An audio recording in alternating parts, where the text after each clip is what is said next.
Welcome to Untapped, the TCG podcast. I'm your host, Patrick Marlett, and today I'm joined by Will. Hey, Will. So, Will lives in Canada, and he has an announcement for you all. oh yeah, I totally live in Canada.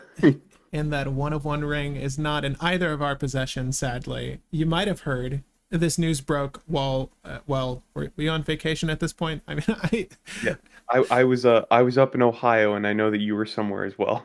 right. I was in OBX. I shared an image over in the community poll or the community post section of YouTube. I don't know how many people actually check that section, but it got a lot of attention, which is nice. But yeah, I was in OBX for a little while there, just spending time with family for the 4th of July. What was funny though is I didn't realize that we'd spent like the days leading up to the 4th of July with family, and then it only later came to our attention that one of our family members was working on the 4th of July, so they had to leave the morning of. So it was just me and Allie. But honestly, it's really nice. It was nice having a day to ourselves. But no, I had a lot of fun. Happy to be back. It feels weird. I'm in a very different headspace having been gone for a week, which is not that long. But yeah, we apparently missed out on something. So on the 30th last month, the one of one ring was found up in Canada, and I have proof. I have proof of it. Well, I don't know if this is, verifiable proof necessarily, but over on Magic the Gathering or at Wizards_Magic, they helped aid in the announcement that the One Ring was found. So if you haven't seen this tweet, I don't blame you. I'm not on Twitter either. I had to search this up. But the One Ring to rule them all, the One Ring to find them, the One Ring to bring them all, and in the darkness bind them. Wow, they're really just leaning in on the flavor here. We're thrilled to hear I don't know why you would be thrilled for the person who found the One Ring, but we are thrilled to hear a tale of a new ring bearer in possession of the serialized one of one ring. This journey is finished, but the adventure with MTG X LOTR continues. So, I just want to briefly touch on the fact that this came out. It's a relevant news story. It's going to be a little bit of a shorter podcast today. I have an event I need to get to, and I have so many errands I need to run beforehand. But we did want to touch on the one of one ring, what it means being found, and then obviously, is it still worth buying the collector's boosters product? I know that is the main source for at least many a collector who is trying to find the one of one ring. That has been the resource that people have been purchasing up, and we'll discuss the prices in a second. But also, I had a community post running on which legendary we should brew next for our live stream, which is every Wednesday, and it landed on Commander Masters. Now, spoils should be happening soon for that set, but at this time, we only have Commodore Guff and Sliver Brood Mother? Sliver Queen? Brave mother. Grave Mother, excuse me. Just those two to determine which one we should brew. So we're going to take a second today to just chat on which one of those two we would like to build. Also, if we want to, because it is relevant to the topic, we can discuss our recent video on top 10 commanders for the One Ring. Not necessarily the one of one ring, but every other version of this card to include the serialized one is amazing. I found out. And we released a video discussing which legends you should be playing to manipulate the One Ring. It's fantastic. I highly recommend you watch that video. Will wrote the script for it. His research was brilliant. I mean, he added Oswald, and I led with Oswald, so good choice. It already won my heart with just that fact alone. If anyone saw the first gameplay live stream we did, Patrick proxied in the One Ring to try it in Oswald, and it proceeded to draw him like a ton of cards every single game it came out. It worked well, and it's so funny because it wasn't even tailored towards using it, and now it really is. I have KCI in the deck temporarily. I can't say that it's absolute necessity, but I'm liking it there. Anyway, yeah, how was your holiday break? Well, 'Twas good, 'twas good. We went up to Ohio to visit family, and we played a bit of euchre, if anyone knows that playing card game. And after that, we shot some guns, got some nice. clay pigeons and targets and stuff like that. And then yeah, we went home because I had to work on Monday. Damn. Yeah, vacations have to end sadly. But yeah, here we are. and excited to have you guys joining us. We're going to discuss, as I've mentioned, the one of one ring very briefly here. So it was found, as stated, and it got a PSA rating of a 9, so not a perfect 10, but that's more of a formality than anything. We just wanted to make sure it's authentic, right? But I think the bounty going forward is $2 million. So, congratulations to the person who found it. I don't know how that's going to be divvied up between the people selling it for them, or, having him remain anonymous, him or her remain anonymous. But that's awesome. So, Yep. What does this mean for everyone else? So the website's actually changed to sort of correct for this, the fact that the one of one ring has been found, and I think they even mentioned it on their website. Now, it did state before where you could find this product, but the serialized one of one ring, blah blah blah, black speech of Soren using Tengwar letter form. Though the precious one of one serialized one of one ring has been found, the adventure with Lord of the Rings Tales of Middle-earth continues. That's right, don't stop buying the product yet. And so, and it is actually relevant, and there's a poll ongoing right now discussing this, but I asked if you guys were still interested in buying the Lord of the Rings product. So I think at this point our minds are probably set on Commander Masters, because it is literally right around the bend here. So right now with 14 votes, 36% of you say yes, you would still like to buy Lord of the Rings product. 64% say no. Prices are kind of all over the map for this set, but if you are buying product, sealed product, there are still serialized soul rings available, and these are collectible from collector boosters, right? So the price on those are still relatively high. We can take a look at the price of them. They dropped when the one of one ring was found to around 350, but they were going for 500 on average for a good while there. The serialized one of one rings, though, these guys, whoop, that's not it. There we go. Or the serialized soul rings. Right. Sorry, not one of one rings. Yeah. These are definitely not the one of one rings. So there was 3, 7, and 9. So there are 300 Elven versions, 700 Dwarven versions, and 900 human versions. Perhaps you already know this, but these are going for a lot. Like, someone on our Discord, his friend found, I think it was number 69 of 300 for the Elven rings, I believe, or like 169. I forget. 69 is in there. That's got to drive a higher bargain than $7,000, right? So these are all going for multiple thousands, not in the case of the human version, but I can only imagine that these will garner a higher price as time goes on. So these are still out there. I don't know if these were all released in the first batch of product, or are these going to trickle out with the reprints, because as I understand, they are pushing more product out there. I'm not in MTG finance. I'm not going to make any recommendations, but if you are opening collector's boosters, you could still find these soul rings, so that might be of value to you. But out of the rest of the set, like, it's the one ring, the standard version that's costly, Orcish Bowmasters. What else is really like a catch rare from the set? What is it? Last March of the Ents, I think, is still kind of expensive, just because people have realized, oh yeah, 8 mana, draw 10, and cheat in every creature from your hand is pretty good. Really?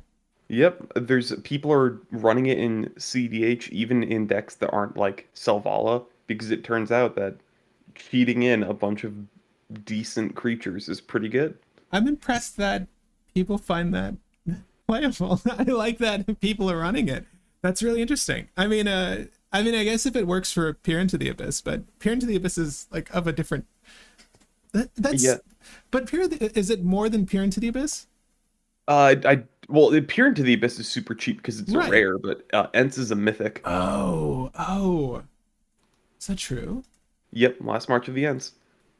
Oh, God, okay, so it's like $16. So PubStomp MTG says, did you see the foil extended art for the One Ring?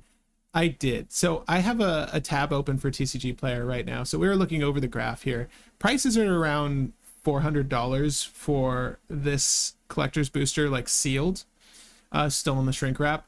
I can't say that this is worth your dollar unless you're really you're trying to find serialized One Rings. And I suppose you could pull the extended art foil of the One Ring from here as well. But yeah, I've seen the prices for these. This is like the one instance where I really wish I just went pre-sale on this product, because it went from like, well, it was already a lot to buy, but it went from like 160 up to what people are asking for, which is around, well, it was at like $1,000 for a short while, but thank God more coming out. Now they're around 600. That's reasonable. Is that reasonable? I've seen the prices though. They were gravitating around $900 to $1,000 initially for the extended art foil, the One Ring. And remember rather that this product, like actively the same card as this extended border foil, it comes in a bundle. I believe it's in the gift bundle for the Lord of the Rings set. You can actually get the whole collage of 4 cards with Sam, Frodo, Gollum, and the One Ring foiled out. The art is obviously different, but I feel like in hindsight, I kind of prefer the one that comes with the gift bundle. Like the one I own, I kind of frantic bought a copy. I think I told you, Will. When I saw the prices leaping up, I bought one for $45 with tax. And Yep. I'm happy about that, because I mean, even though it comes with that bundle, it's still expensive. Yeah. I don't understand why, because it's $40 for the standard version or $40 for the foil version. Okay, so it's sort of drifted down, thank goodness, because I don't want people to have to pay as much as I rush bought did, right? I think 45 is high for this product. I think there's just a lot of FOMO happening right now with a lot of this. Please don't buy into it. This happens with every set, but it happened like drastically with this one. There is more product being printed and shipped, so I don't think you're really going to miss out on this set. Like there's a lot of it out there and inbound. So don't be crazy. Don't do what I did. Don't rush buy this particular product because you feel like you're going to miss your opportunity to own it in foil or whatever. It's just not a good idea. But I own this version that came with the set, and you can actually see this card in our recent video for the top 10 legends for the One Ring. But Patrick wasn't stroking the card. He just wanted to hold a Golem's hand. That's all that was happening in that video. Yeah. Don't ignore the little asides with me and the One Ring. I do value it highly though. But yeah, I wasn't stroking. I was just touching his hand. Pubsum says also another weird price point that is going on is that the foil extended arts are going for crazy prices because they can only be found in sealed commander decks in a small sample collector pack. Lothar foil extended is $95. I know. Yep. How absurd is that? So I don't know if they're rectifying that issue. I would have to assume so, that the availability will become wider. But if not, then, if you were one of the fortunate few that, ordered these things on presale when they were much lower, more power to you, which is that would have been the way to go. Again, the set was so weird. I don't know. And again, I don't know about you, Will, but I don't generally buy at presale prices. I usually, and again, initially, I think we did a stream where I was looking at these One Rings and they're around like $20 foil presale. I kind of wish I bought it then, because I got to tell you, I didn't need the rest of the tableau. I didn't need the Sam or the Frodo, although I might make the Orzhov Frodo now that I just own one. But yeah, it's tricky. Like the volatility of the card market is real. The prices shift at a moment's notice, and sort of goofs like that really affect the prices too, though, like in regards to Lotho. I don't think the extended art foil is worth $100. Okay, Lotho himself is maybe a $10 card at best foiled. The LOTR massage says the LOTR set has been an expensive product, and in return you have like 5 cards in the entire set worth above $10. Fact. I bought a foil extended Lotho for $9 pre-sale. Wow. I wish sometimes you can sneak in with those pre-sale prices, because I've had a few times that I bought cards that were much cheaper than they are now, because I think I got like a Villas for only $1 or $2, and I think Villas is now relatively expensive. Mm-hmm. Oh no, Villas is like still only about $4, but I got him for like $2 pre-sale, and I remember that he jumped right after that. Yeah, that was wise. I mean, I know people to watch these market trends and snap up as many copies as they can and like buy out when they're low and then flip later. And sometimes buyouts happen with just limited availability. So that might, contribute to some of what we're seeing, at least on TCG Players Marketplace. And this is one of the wider spots to get a bunch of different vendors selling on it. Like CK isn't really an accurate representation of what cards are actually worth because they're their own marketplace. But TCG Players are generally a good place to track, and what people usually do track for prices. And yeah, this one really threw me for a loop. Normally, I think that the general rule of thumb is to wait a good like week or two as the product hits the market, as more of these cards are opened, and then obviously set up for sale on either here or eBay. But that did not pan out for me in particular with this set. But that's okay. And it's interesting to hear that the last March of the Ents is valued highly at all. Something. Yeah. Yeah. Well, it's also very interesting because if you look at the price history for the extended alternate art of the One Ring, for a long time, it was going for like over $100, and then it dropped as it was reaching release date to like 35 for regular, 19 to $20 for a foil. Mm.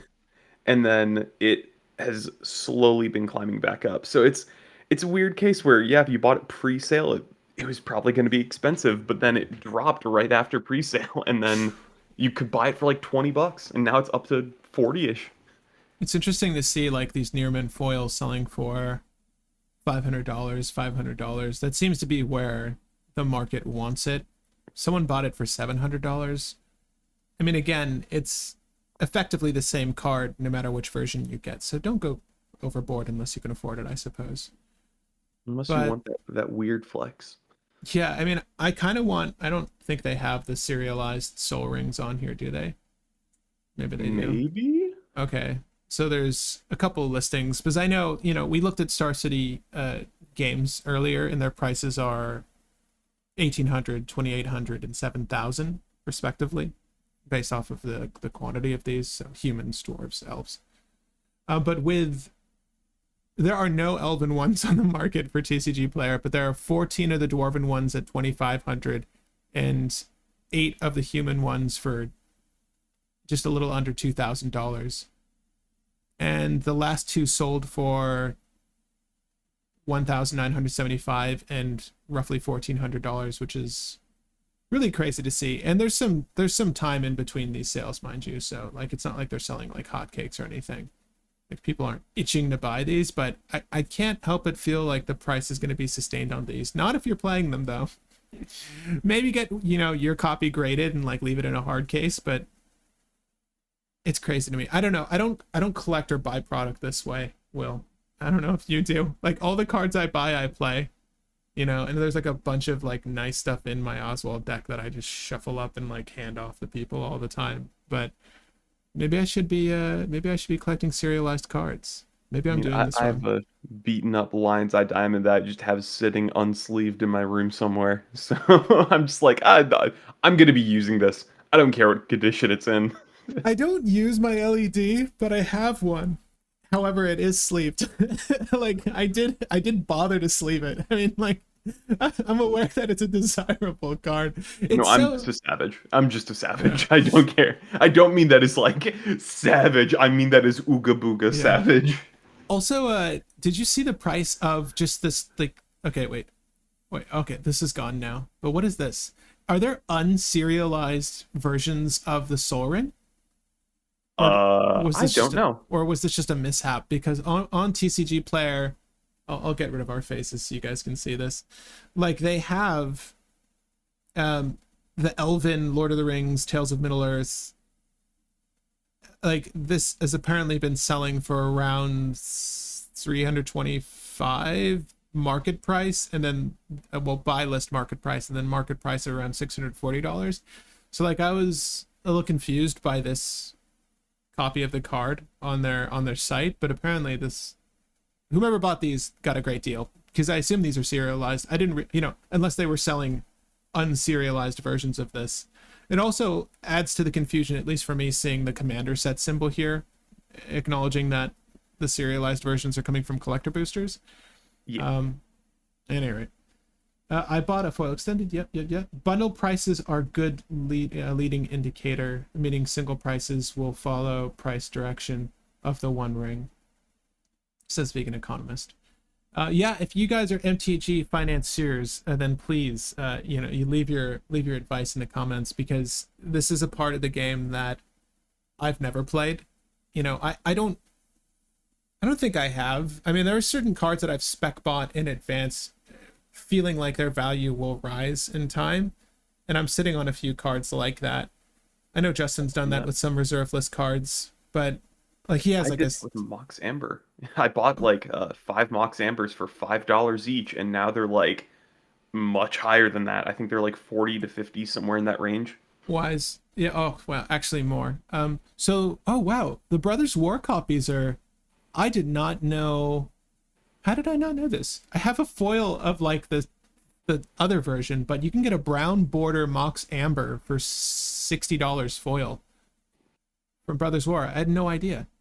And there's a schematic. Do you version. still have a scrap trawler in that Oswald list? I can't remember if we took that out. No, I do. Oh, is it pricey now? Well, no. I was gonna make a recommendation to you because I have a meme that there's one specific scrap trawler art I want for every list, and it's the Brothers War blueprint art. And the reason why is I'm like, that is the most spider-esque art you're gonna get for scrap trawler ever, and I will always play this just to trigger people's arachnophobia. Let's go. Aw. Yeah, it does. I mean, it looks pretty much like the standard version, but he's like in shadowed, so it's hard to tell. But yeah, I see what you're talking about. I was aware of this copy. I just didn't know if I was going to keep the card. I usually art buy with things. I was not aware that there was a new Mox Amber. I have the standard foil version though, so I'm probably good with that. Are we going to go back to Middle Earth? I want map lands at least. Are we ever going back to Middle Earth? Like a Return to Dominaria thing for Lord of the Rings. Right. I don't imagine so, unless they do a Hobbit version, right? I can imagine us going back and exploring the world of the Hobbit with cards that are hopefully a better Legolas and cards that are centered around, that age of the universe. But I don't imagine that would happen anytime soon. Right. The Legolas was so disappointing in the set. Imagine if they went back and then they did like for the not at Lord of the Rings, or I guess the Hobbit there and back again, universes beyond, and they make another serialized One of One Ring. It's like they're like, well, this is a different version. This is like the one Bilbo finds in the cave. The 2 of One Ring. Right. Well, if I would honestly just want them to go back just to give us a proper flip, like a double-faced Smeagol Gollum. That's all I want. Yeah, that'd be cool. I would love that. I don't know if we're going to revisit it, honestly. But again, I can't imagine anytime soon if they did. Sadly. Sorry. Snowscape says 3. 3? You want 3 Indeed. One of One Rings? So, yeah. The One of One Ring found. Hopefully you can get your hands on it and sell it and make a fortune. Get a down payment on a house. Have a kid, raise a family, that sort of thing. That's the kind of money that's coming from that. It's an interesting story too, because the person who found the ring was not planning on buying the box immediately. Then said, screw it, I'll just buy the 1 box, and then got the One of One Ring immediately lawyered up just to be safe, because they realized, I pulled the card that's like worth the value of maybe 2 houses. Holy crap. And then has been in contact with a bunch of bidders anonymously through the lawyer to make sure that everything goes smoothly. And I think David and Adams, I believe that was the company, they're trying to buy the One of One Ring for, it looks like, $2 million. So, yeah, it's a crazy story. Does that make it the most expensive card? I think yes. Like Black It's the Lotus most goes for a expensive couple. Magic card, I believe. Right. Yeah, I can't think of anything that's rare. Yeah. that was publicly accessible. The lack of Legolas and Gimli partner was a huge whiff of vegan. So Yeah. that, yes, the lack of Legolas and Gimli partners really was frustrating. I was waiting for that till like the last reveal, and I'm like, did I miss it? And then also, I would say like a flip Mander with Smeagol Gollum. That would have been really really cool. I think a lot of people would appreciate that. I know they don't like incorporating mechanics, one-off mechanics in sets, even if it is for flavor, but it's Smeagol and Gollum. They deserve to be on the same card. But at any rate, the 101 ring, again, it's there. Hopefully you found it. I'm kidding. Hopefully you bought one from Brazil. I will state though that it would be cool to pull a serialized Soul Ring, and I would totally keep that. I wouldn't want to sell that despite its price. I suppose I'd keep the human one. Maybe I'd sell a dwarven one. If I get a box of collector boosters, perhaps we'll crack them on camera and see if we can find one. That'd be fun. I don't know if was the professor running a booster box game for collector boosters, or was he just doing standard? I have no idea. Right, it would be way too expensive to just crack a hole, like a series of those. You would never make your money back. You would stop at one. It would One of not, one? you'd have to like open up a lot of the one rings to make, the $500 asking price, I suppose, when he would have been cracking boxes worth it. But at this point, I did want to take a second with you guys to figure out our next brew. So this again happens every Wednesday. We do live stream deck techs here. This is a staple of the channel and has been for years, and it's something I'm going to continue doing with other games in the future. But Commander's sort of my mainstay, and I love making decks in this universe. We did get a poll going, and as I mentioned, Commander Masters is what people want to discuss. As of this time, we only know of 4 legends, and I believe they're the face legends from these starters coming for Commander Masters. It's Onyxia, Slivergrave Mother, Zuladoc, which is probably the set I'm most excited for, and I'll get into why in a second, and Commodore Guff. Zuladoc is colorless, so you're going to get a bunch of new colorless toys. And for me, that's amazing because Oswald really loves artifacts, and well, hopefully some of these come out as artifacts, but in general, he likes colorless things. They're playable. So Zuladoc's probably going to have the most tech, I think, for a majority of, like, a broader variety of decks. I think we can agree. I think Commodore Guff is going to come hopefully with a handful of planeswalkers that are useful, because Commodore Guff himself is not that useful. So if we're going to brew a deck, it's going to be either Commodore Guff or Sliver Grave Mother. So I just want to discuss these two and maybe piece together what we brew next. Do you have a preference between the two already, Will, though? I mean, I prefer Sliver Grave Mother over Guff, just because Guff can do cool things, and Guff is a very interesting displacer kitten commander, because you can just get 2-3 planeswalkers out, and then Guff is drawing you a bunch of cards per displacer kitten trigger. But you can't tutor for displacer kitten easily. Whereas with Sliver Grave Mother, Buried Alive is a 1-card win, Hermit Druid is a 1-card win, and there's a bunch of other utility things you can do. So Grave Mother's just cooler. Right, and with that, I've started a poll for you guys in the audience, so you can lend your voice to this. But this is what we'll be brewing Wednesday. I gotta say, I can see Guff being probably the more formidable challenge as a brew.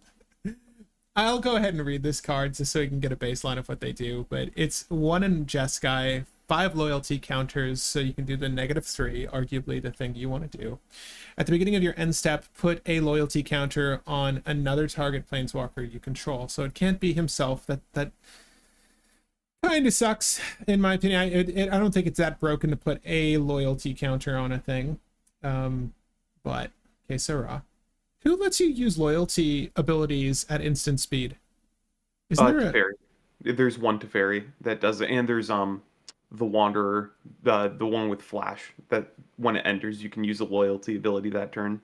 Right. So I'm thinking, is there a way to sort of cheese, like you get the 1 loyalty counter, and then that was enough to give you your finale, like the ultimate? Oh, not really. There's no 1-2 punch here you can think of? Okay. I don't think so.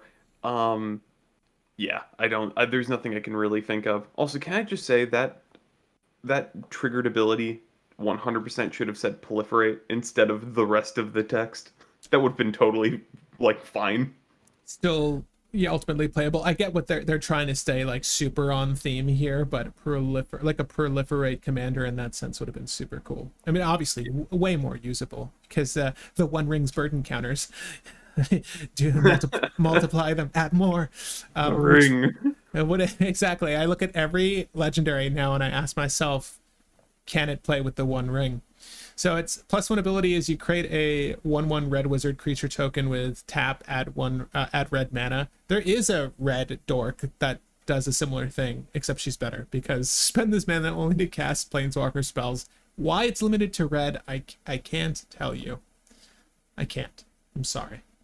And then you have a -3. You draw X cards, and Commodore Guff deals X damage to each opponent, where X is the number of planeswalkers you control. So obviously you would want to do that multiple times a turn. I don't think you're logically going to have 40 planeswalkers out to do that and destroy the board, right? Watch me. Yeah, wait, you just wait. You said I need 39 planeswalkers in Commodore Guff.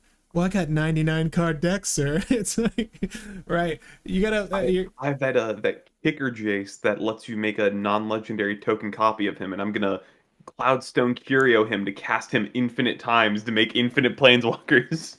Oh And I'll god. deck myself out while burning everyone else to death. Or what's that? Is it mirror room or whatever? What's the one that where the legendary rule doesn't apply to you? It's Um, it's. I mean, I it's think Mirror Nakashima. Room and Hall of Mirrors, those are the two. Okay. Okay. So there you go. You can. It's possible. You're totally gonna make Commodore Guff work. I think the more obvious decision is to like displace your kitten or flicker him in and out to do the thing multiple times while drawing through your deck and damaging people. I don't know if there's a clear win on the spot line of play. I'm sure someone's found it and we can sort of rediscover it or discuss it if we decide to go this way. But again, I'm going to ultimately defer to the poll here, which has Sliver Grave Mother in the lead. So it's Wooburg for a Sliver that's 6/6. The legendary rule doesn't apply to slivers you control. What? Commodore Sliver Planeswalker Tribal. We can put Commodore in What? the bottom. There is no Sliver Planeswalker though. Is there not? No one and never a sliver never got sparked or whatever. Like No, that's a shame. buggy. I mean, if one sliver gets sparked, they all get sparked. Let's be honest, that's how they how, work. how cool would that be if there was a sliver planeswalker that was like all your other slivers get this loyalty ability and may have loyalty. It would be so confusing. It would it would not really work. I would love to see that though. That'd just be so. I just imagine like an upright sliver with arms and legs and like a petticoat or something with like a cool hat. It's just like, a jock, the sliver planeswalker. So each sliver creature card in your graveyard has Encore X, where X is its mana value. And then, of course, you have Encore 5. And as a refresher, because I'm sure the audience doesn't remember, and I'm Like really people just... don't remember this mechanic that was totally not used in only one set and only used with like one relevant card. Which was How could Demir. you not remember? What was it? It was the The Tide Rami of the Dead Tide. of the Dead Tide, So which is I want great. to quickly say what a Rami does for people. So Rami just has you can exile a card from your graveyard for every opponent, and then give something in your graveyard encore equal to its mana value. And what you do is you'd use oh, what are they called? The weird things that depending on how many number of them die, they do more things. They're Zulians? I cannot remember the name of them. But there's one that says draw a card for every one of this type that's died this turn. So if you get 3 of them out at once, they all die at the exact same time and you draw 9 cards for 2 mana. Not bad. I need to find the name of that creature type, but There was an auto win though, right? It was I forget. Divining Witch, I think. I'll It take lets your you, word. yeah, it's Divining Witch lets you find. It's the demonic consultation, or sorry, Tainted Pact. It's the Tainted Pact spell shaper. So you use one activation to find Thassa's Oracle, then another activation to get through your deck, and or to get like Force of Will or Pact of Negation or something. Then the third one to get through your entire deck, and then you play Thoracle and win. Oh, yeah, that works. Spellseeker. Sorry. Yeah, you're Oh right. no, spell shaper. Spell shaper is what I'm saying. Because a spell shaper means it's a creature that says pay the cost of something and discard a card to basically cast a copy of a thing. So the divining witch is the tainted pact spell shaper. Gotcha, gotcha. All right, so what is the line of play for a Sliver Grave Mother enthusiast? Like what would you want to do? What is your heart's desire? So I've kind of brewed this in the back of my head, but haven't put a list together. So I can at least say what I've thought. And you can use Basal Sliver with any of the mana slivers, so any of the 2 mana slivers, and then Sliver Overlord. And the idea is the Sliver Grave Mother lets you get back those things with haste with the Encore effect. So if you pay 2 mana, you get 3 copies of a Mana Dork Sliver with haste. You tap you tap all 3 of them, and you get back Basalt Sliver, which are now hasty slivers that tap for mana and let you sack your slivers for more mana. You tap all 3 Basalt Slivers, sacrifice 2 Basalt Slivers and 2 mana slivers, and then you get 3 copies of Sliver Overlord from your graveyard that all tap and sack for 3 mana, but you just keep one around. And Sliver Overlord says you can pay 3 to tutor a sliver from your deck to your hand. You can now play every single sliver from your deck and win the game through any means necessary. And there's a bunch of sliver lines that use slivers dying to burn people out or entering to burn people out. So you can win just with a couple different things here. Ooh, how much is the Scourge foil Sliver Overlord? That's what I care about. I don't care about the One Ring. Ooh, oh, what good. Oswald who? The End of Evolution is the flavor text for Sliver Overlord. That is so good. Yeah, so obviously there's a lot to do here, and I think that route's probably navigable. I mean, you would do a buried alive pile, right? You would Yeah, do it's a buried. This is the buried alive pile. You can also do Hermit Druid, which is equally as effective because you're in Wooburg. right, So have fun running no basics in your Wooburg deck that right. probably doesn't want to run basics anyways. The Hermit Druid's so confused sitting in that deck, like, what is up with all these What slivers? are all these worm things doing here? Exactly. Is that a planeswalker? Yeah. God, please, Watsy, make the sliver planeswalker, please. And just its text box is gonna be so wordy just to make it work. But yeah, I think that Sliver Grave Mother would be fun to play. I mean, I would love to play for it because it's such an alt win con. I wouldn't, is it better than just aiming for the sky and doing a food chain build with the other sliver? I don't know. This I is will say that this is a good deal, more resilient than the other sliver, just because it's like, oh yeah, by the way, if you kill me, I'll just come back for 5 generic, and there will be 3 of me. So have fun with that. right. Wait, I'm gonna look this up. The line my friend has suggested that was kind of the funnier option was you can get what is it called? It's the sliver that is a Vanquisher's banner. I can't remember the name of that. Oh, it's It's fun. the one that just says slivers get +1/+1 for every sliver you control. Sliver Legion. So you can get Sliver Legion and then like 3 other slivers, and then by that time all your slivers are getting +3/+3 for every sliver you control, and you can just swing for game. That's not bad. Because there's like shadow slivers and stuff like that as well. Because let's see, the you have your commander, which you can sacrifice and get back to get 3 copies of it with the encore effect to get around the legend rule and everything like that. Right, right, right. And then you can, so you'll have 3 of those, the 3 single copies of the other slivers that you have to set up your combo. So that's 6.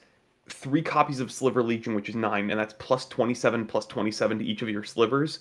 And if you get the Shadow Sliver, that's an additional +9/+9. So all your slivers have +36/+36.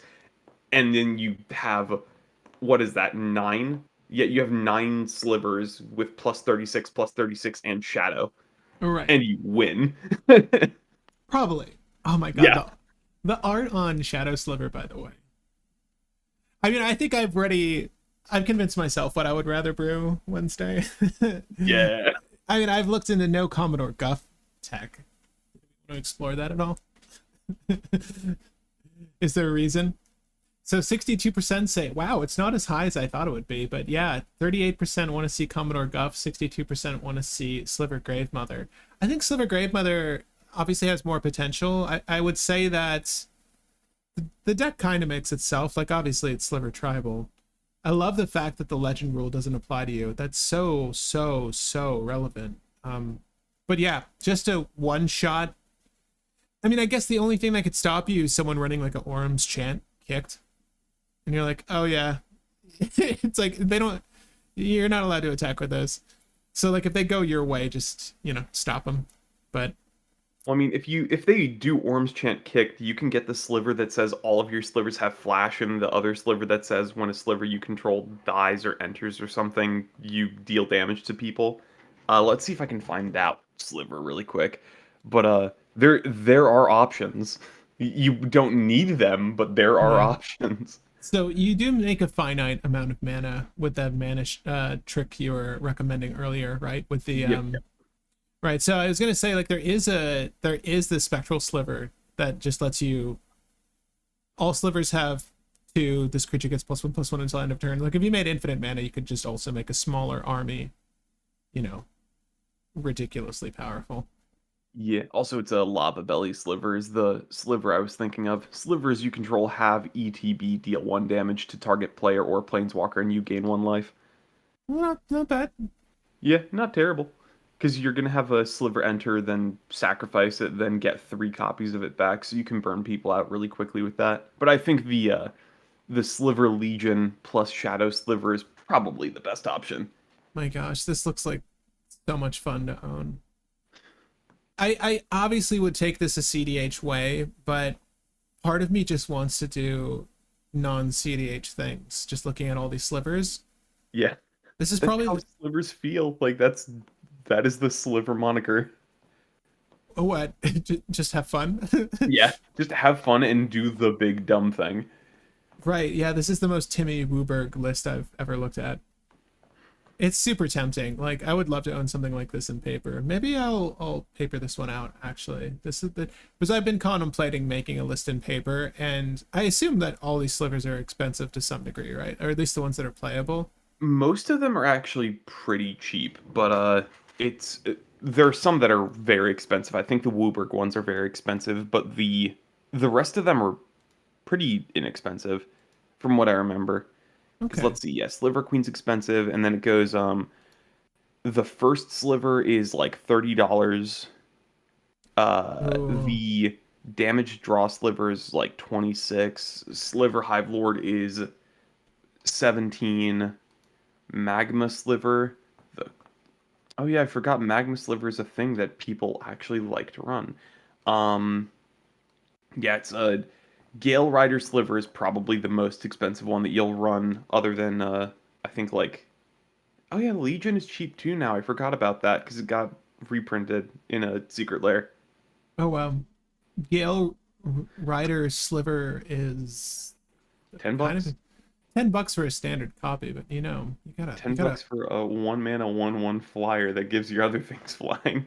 Well, if you're doing, I would rather just get Shadow and Yeah. ignore. I don't want a 1 mana 1/1 flyer. I'm so Yeah, good. also you I honestly would just recommend Cloud Shredder Sliver over the Gale Rider because Cloud Shredder is a red and a white. All your slivers have flying and haste. Oh, That's just better in most infinitely better. scenarios. I miss the secret lair with the slivers. I guess this was the whole thing. Yeah. All right, well, we should give Commodore Guff somewhat of a fair shake here because there is still a poll ongoing. So, Yeah, we can what look at cool planeswalkers in Jeskai. right, I think that's really what this is going to boil down to. So what do we need? We need at the beginning of your end step put a loyalty counter on another target planeswalker you control. That's the only thing that's really passable is the -3, right? So give me a second. Give me a second. Are we really going to run with that many planeswalkers? I mean, we just need to. What are the infinite lines of play in Jeskai? I hate to. It's mostly Underworld Breach stuff for Jeskai. Uh, But the the thing that you can do that's kind of the weird, cool new Planeswalker thing is Moon Gauntlet plus the activate Planeswalker abilities on your opponent's turns to fairy. The one that just says you can use this Planeswalker's effect on each opponent's turns. So Moon Gauntlet just says Planeswalkers you control have +0 proliferate and -12 take an extra turn. Whenever you cast a non-creature spell, you choose a counter on target permanent, put an additional counter of each of that kind on that permanent. Or additional counter of that kind on that permanent. So it's like kind of a cast spell proliferate thing. But the idea is if you have the Teferi that says use the abilities on each of the opponent's turns, plus this, you can just proliferate 4 times per rotation. And if you're giving all your Planeswalkers +4/+4 in a rotation, you're probably going to start alting very soon and win the game. So Teferi, Master of Time, you may activate loyalty abilities of Teferi Yeah. on players' turn anytime you could cast an instant. So it's just Teferi, sadly. Is there another? Is there one that operates for every Planeswalker? There's a Planeswalker that has an emblem that does that, I believe, as well. I'll see if I can find that. But What was the other card you mentioned though? The Moon Gauntlet. Moon is one word, so ICHOR. Planeswalkers you can try. I've never. Oh, this is new. That's why. Oh god, the art is so good. Is that Tameo? I believe so. Yes. Let me check. Planeswalkers you control have 0 proliferate. Yeah, I think it's the completed Tameo. Whenever you choose, yeah, that's not bad. That's not bad. So, what do you want to do? It's an artifact too, actually. So It's easy to find. Yep. yeah, that's not bad at all. Put an additional counter of that kind on that permanent because yeah, I want to do that extra turn shenanigan. But I don't know how easy it is to combo with Ickermoon Gauntlet. I feel like this would be a part of the scheme though, for sure. Yeah, because if you're gonna do Super Friends, do run this to be even more super. I've never done Super Friends. Is there what? When everyone's super, no one will be. Name that movie line. I know. I forget the name of the guys. It's his name is similar to like Sinestro, but it's from the Syndrome. Syndrome or Syndro. Syndrome, I believe. Cry every time in that movie. You caught me monologuing. Dude, the cape was his downfall. Indeed. Ickermoon Gauntlet Suite. I could totally see playing Commodore Guff for like value, not Guff himself, but like the Planeswalkers in the 99. I mean, I don't know how many Planeswalkers are really immediately playable in these colors. I think it's really just Teferi, some Teferis, and then what's the one girl with the, oh my gosh, she's like too generic in a blue, and she has that static effect that makes it so opponents can't draw more than one card. You got Narset Parter of Veils, Jace Wielder of Mystery, Teferi Master of Time, Karn the Great Creator, Teferi Time Raveler. I just typed in Planeswalkers in our colors, and then I sorted by EDH rec rank because that's what people play the most in Commander. Oh. If you do that, you'll see them a lot easier. So it's just do the search and then go to sorted at the top of the page, and you can do by EDH rec rank. I have never used that function, but that is helpful. I like it is the best function. I like that Narset's the first one that pops up. Because everybody plays her, because there's almost no reason to not play her. Mixed with Windfall make people cry. Oh my god, yeah. Alright, okay. Ugin the Spirit Dragon's kind of high up there. It's because he's the big dumb beater card that people run in big mana decks and casual. I wonder if he gets reprinted with the Zuladoc deck or something. I'd love that. Right, just to encourage people to buy like the other. Well, I mean, also Ugin has the whole story with the Eldrazi, so there is a connection there, so it would make sense. Ah, Dreddy. Chandra, Torch Defiance. Woefully, I mean, top 10, but I feel like she should be up there too. She's so dang good. And she's cEDH playable. mind you. I find her to be cEDH playable. Teferi the Seeker, it's probably my favorite so far. Only because Teferi the Seeker can immediately find you your Ichor Gauntlet, right? For the negative. You mean Tezzeret the Seeker? I'm sorry, what was I saying, I Teferi? was so confused for a second. I was looking improperly crediting another Planeswalker with the Teferi's name. But yeah, Teferi's Tezzeret's good because he finds you the Ichor and he finds you Chain Veil. Oh, yeah. Because you're probably running Chain Veil if you're doing Super Friends. Yeah, it's weird. Like, I feel like the Chain Veil is like overcosted, but it's still a good card for, well, Teferi. It's Planeswalker Teferi. Yep. But yeah, it's such a weird effect to I mean, I look at 4-drops differently now because of the One Ring. But this effect is still good, I guess. I've never played with this card. Wow, it's only been printed twice. Yeah, I never played with this card, but it would be fun to make a Commodore Guff and manipulate this. Obviously, again, this is really purely for value, more over anything else. I don't think there's any infinite lines of play with Guff and this specifically. Obviously, untap is a major part of its functionality. The Teferi Planeswalker used to manipulate this for infinite win, provided you have enough mana rocks out.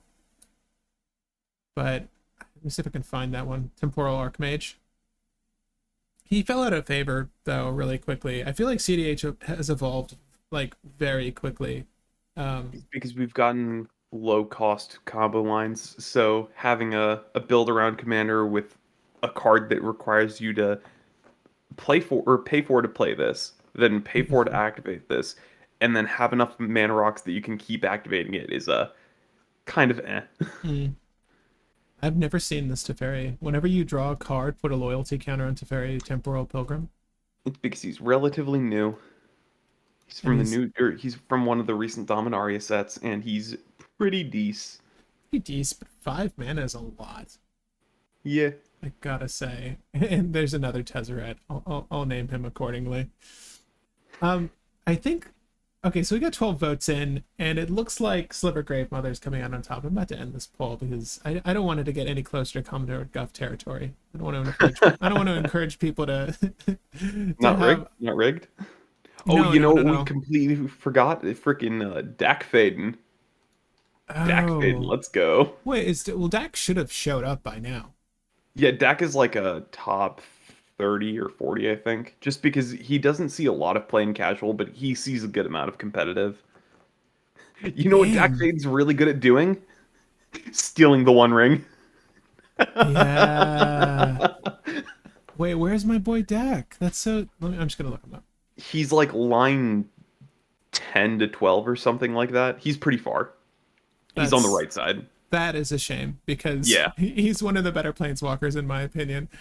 But yeah, gain control of target artifact. That's hilarious. I feel like we're going to see a lot more of the One Ring, genuinely. And in lists that aren't even really manipulating it to its utmost. So you getting control of it and also, getting all the counters that are pre-existing on it, coupled with the fact that, I mean, we're going to be doing some counter manipulation in a Commodore Guff list. Again, not to encourage you. But you'll be able to manipulate the burden counters on the One Ring you steal. You'll probably be running it yourself, as a matter of fact. But yeah, that's dope. You get an emblem. Oh, so good. Anyway, I think with that, I'm gonna end this poll.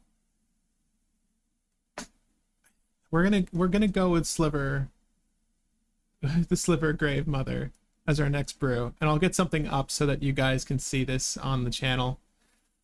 But yeah. We can close this one out today. This is rare for us to close within an hour's worth of time. But I'll leave it to you guys in the audience. Are you guys excited for Commander Masters coming out? I really don't know what to expect, but we're going to be doing a lot of coverage just as per MTG Ambassador business. So expect us to be talking up and down this set, discussing the legends, reprints, combos that are made available, everything, and hopefully some cool reveal cards for you guys too. I don't know what those are yet, but maybe we'll get 2 more. Who knows? Like it was really cool getting to discuss 2 new cards from the previous set. So hopefully we'll do another live stream with more from this. I mean, this is obviously more relevant for us collectively. This is a predominantly Commander channel, so getting to discuss from this set is going to be really cool.